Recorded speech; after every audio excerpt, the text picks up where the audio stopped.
Friends, welcome to AHT times channel. Friends, మన యొక్క తెలంగాణ రాష్ట్ర వ్యాప్తంగా చేయూత పథకానికి సంబంధించి అనగా చేయూత పెన్షన్లు 4,000 రూపాయలు 6,000 రూపాయలకు సంబంధించి అప్లై చేసుకోవడానికి మనకు ఏమేమి డాక్యుమెంట్స్ ఉండాలి, అలాగే అప్లై అనేది ఎవరు చేసుకోవచ్చు, ఎవరు అర్హులు, ఎవరు అనర్హులు, అలాగే ఈ పథకానికి సంబంధించి మనం ఎక్కడికి వెళ్ళి అప్లై చేసుకోవాలి. సో దానికి సంబంధించినటువంటి పూర్తి వివరాలతో మనకు తెలంగాణ గవర్నమెంట్ అయితే మనకు ఒక పీడిఎఫ్ అనేది విడుదల చేయడం అయితే జరిగింది. ఆ పీడిఎఫ్కి సంబంధించి మీకు స్క్రీన్ పైన చూపిస్తున్నాను చూడండి. ఇక్కడ చూసుకున్నట్లయితే చేయూత పథకానికి సంబంధించి సామాజిక భద్రతా పెన్షన్ ఆర్థిక సహాయంకి సంబంధించి ఇక్కడ మీరు కొంచెం స్క్రోల్ అప్ చేస్తున్నాను. గ్రామీణ పేదరిక నిర్మూలన సంఘము ఇక్కడ ప్రాధాన్యత వర్గాలకు కొత్తగా మంజూరు. ఇక్కడ చేయూత పథకం కింద కొత్త పెన్షన్ల మంజూరుకు ప్రతిపాదన అయితే వర్గాలైతే ఒంటరి మహిళలు కానివచ్చు, వితంతులు కానివచ్చు, కల్లుగీత కార్మికులు కానివచ్చు, చేనేత కార్మికులు కానివచ్చు, పైలేరియా మరియు డయాలసిస్ బాధితులకు మనకు సాచురేషన్ ప్రాతిపదికన వికలాంగులకు సంబంధించి రక్త సంబంధిత వైకల్యాలు కలిగినటువంటి వారు అనగా డయాలసిస్, సికిల్ సెల్, అలాగే వ్యాధితో మరియు హోమోఫిలియా బాధితులకు సంబంధించి ఇక్కడ ప్రతిపాదనలు. ఇక వర్గాలకు సంబంధించి మీరు చూసుకున్నట్లయితే అన్ని వర్గాలకు ఇక్కడ మనం చూసుకున్నట్లయితే వితంతులు, ఒంటరి మహిళలు, వికలాంగులు, కల్లుగీత కార్మికులు, చేనేత కార్మికులు, అలాగే పైలేరియా బాధితులు, అలాగే డయాబెటీస్ బాధితులకు సంబంధించి కూడా ఈ పెన్షన్ అనేది అప్లై చేసుకునే విధంగా ఇక వితంతులకు సంబంధించి 2,016 రూపాయలు అయితే మనకు ఇస్తూ ఉన్నారు. అయితే 18 సంవత్సరాలు మరియు అంతకంటే ఎక్కువ వయస్సు భర్త మరణ ధృవీకరణ పత్రం అయితే ఉండాలి. అలాగే కల్లుగీత కార్మికులకు సంబంధించి 2,016 రూపాయలు 50 సంవత్సరాలు మరియు అంతకంటే ఎక్కువ వయసు కల్లుగీత కార్మికులకు సహకార సంఘంలో సభ్యులైతే ఉండాలి. ఎక్సైజ్ శాఖ ధృవీకరణ అయితే ఉండాలి. ఇక ఒంటరి మహిళలకు సంబంధించి 2,016 రూపాయలు. ఇక వివాహిత మహిళలు 18 సంవత్సరాలు మరియు అంతకంటే ఎక్కువ వయసు ఉండి భర్త నుండి విడిపోయి ఉండాలి లేదా భర్త వదిలేసి ఉండాలి. విడిపోయిన కాలం 1 సంవత్సరం కంటే ఎక్కువ అయితే ఉండాలి. ఇక అవివాహిత మహిళలు గ్రామీణ ప్రాంతాల్లో 30 సంవత్సరాల కంటే ఎక్కువ వయసు, పట్టణ ప్రాంతాల్లో 35 సంవత్సరాల కంటే ఎక్కువ వయసు, చేనేత కార్మికులకు సంబంధించి 2,016 రూపాయలు. సో వీళ్ళకి ఇక్కడ అర్హతలు కూడా అయితే ఇచ్చారు. వికలాంగులకు సంబంధించి 4,016 రూపాయలు వయసుతో పాటు సంబంధం లేకుండా. సో ఇక్కడ సదరం అంచనా ప్రకారం 40 లేదా అంతకంటే ఎక్కువ వైకల్యం అయితే ఉండాలి. ఇక అర్హత అవసరమైన పత్రాలు చూసుకున్నట్లయితే వితంతు పెన్షన్లకు సంబంధించి ఎవరైతే అప్లై చేసుకోవాలనుకుంటున్నారో వారందరికి సంబంధించి 18 సంవత్సరాలు మరియు అంతకంటే ఎక్కువ వయసు భర్త ధృవీకరణ పత్రం అనేది మరణ ధృవీకరణ పత్రం అనేది ఉండాలి.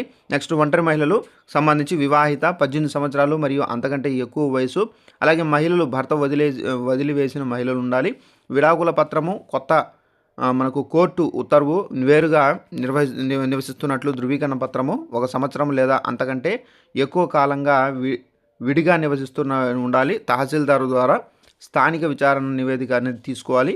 అలాగే అవివాహిత గ్రామీణ ప్రాంతాల్లో 30 సంవత్సరాలు మరియు అంతకంటే ఎక్కువ వయసు, అలాగే మహిళలకు సంబంధించి పట్టణ ప్రాంతాల్లో 35 సంవత్సరాలు మరియు అంతకంటే ఎక్కువ వయసు, పంచాయతీ కార్యదర్శి, వార్డు కార్యదర్శి ధృవీకరణ పత్రం అనేది మీరు తీసుకొని ఉండాలి. ఇక అర్హత అవసరమైన పత్రాలు వికలాంగులకు సంబంధించి వయసుతో సంబంధం లేకుండా 40% లేదా అంతకంటే ఎక్కువ వైకల్యం అనేది ఉండాలి. ఇక యూడిఐడి అంటే మనకు యూడిఐడి సర్టిఫికేట్ అనేది ఉండాలి. కల్లుగీత కార్మికులకు సంబంధించి 50 సంవత్సరాలు మరియు అంతకంటే ఎక్కువ వయసు అనేది ఉండాలి. కల్లుగీత కార్మికులకు సహకార సంఘం సభ్యత్వం అనేది ఉండాలి.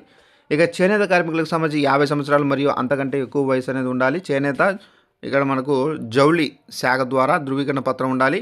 ఇక అర్హత అవసరమైన పత్రాలు చూసుకున్నట్లయితే పైలేరియా వయసుతో సంబంధం లేకుండా గ్రేడ్ 2, గ్రేడ్ 3 పైలేరియాతో బాధపడుతున్నటువంటి వ్యక్తులు డిఎంహెచ్ఓ ద్వారా మనకు నమోదు అనేది ధృవీకరణ పత్రం ఉండాలి. ఇక డయాలసిస్ వ్యాధులకు సంబంధించి వయసుతో సంబంధం లేకుండా ఇక్కడ మొత్తం మనకు స్టెప్ బై స్టెప్ ఇవ్వడం అయితే జరిగింది. ఇక్కడ ఆర్థిక అర్హత ప్రమాణాలు చూసుకున్నట్లయితే ఇవి మనకు అర్హత ప్రమాణాలు. ఇక ధృవీకరణ అధికారులు ఎవరు మీ పెన్షన్లకు సంబంధించి ధృవీకరణ చేస్తారంటే ఎంపీడీఓలు వచ్చేసి గ్రామీణ ప్రాంతాలకు చేస్తారు, తహసీల్దారులు హైదరాబాద్ జిల్లాకు సంబంధించి, మున్సిపల్ కమిషన్లో వచ్చేసి పట్టణ ప్రాంతాలకు, డిప్యూటీ కమిషనర్లో వచ్చేసి జీహెచ్ఎంసీ ప్రాంతాలకు సంబంధించి, అలాగే మనకు హెచ్ఐవి రోగులకు సంబంధించి ఇక్కడ జిల్లా డేటా మేనేజర్ ఆర్ట్ కేంద్రాలకు సంబంధించి, పైలేరియా రోగులకు సంబంధించి జిల్లా మలేరియా అధికారి ఆరోగ్య శాఖకు సంబంధించి, డయాలసిస్ రోగులు జిల్లా కోఆర్డినేటర్ ఆరోగ్యశ్రీ హెల్త్ కేర్ ట్రస్ట్కి సంబంధించి చేస్తారు. ఇక సంస్థాన నిర్మాణ ప్రక్రియకు సంబంధించి ఇక్కడ మీకు క్లారిటీగా ఇచ్చారు చూడండి. ఎంపీడీఓ, మున్సిపల్ కమిషన్ ముందు మీరు పంచాయతీ కార్యదర్శి, బిల్ కలెక్టర్ దగ్గర దరఖాస్తు అనేది సేకరిస్తారు. అలాగే ఎంపీడీఓ గారు అక్కడి నుంచి ఓకే చేస్తారు.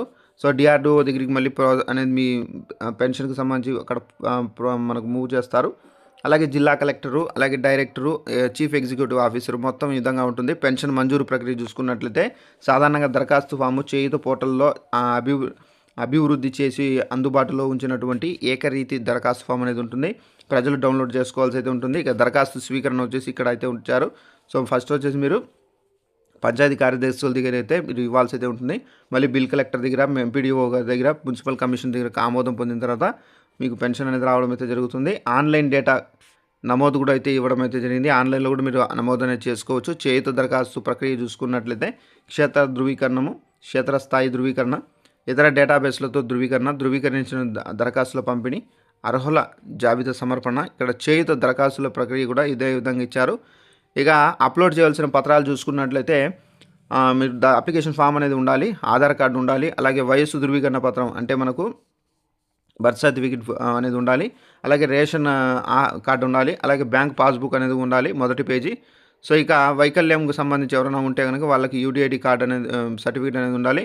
అప్లోడ్ చేయాల్సిన పత్రాలు ఇక్కడ వర్గానికి సంబంధించి ప్రత్యేక పత్రాలు అనేది ఇచ్చారు. భరత మరణ ధృవీకరణ పత్రము, విడాకులు, దానికి సంబంధించిన సర్టిఫికేటు, చేనేత జౌలి ద్వారా జారీ చేసిన ధృవీకరణ పత్రం. ఇవన్నీ మీరు దానికి సంబంధించినటువంటి డీటెయిల్స్ అనేది ఒక్కొక్క కేటగిరీకి ఒక్కొక్క మనకు వికలాంగులకు సంబంధించి యూడిఐడి కార్డులు కూడా అయితే ఉంటాయి. ఈ విధంగా అయితే ఉన్నాయండి.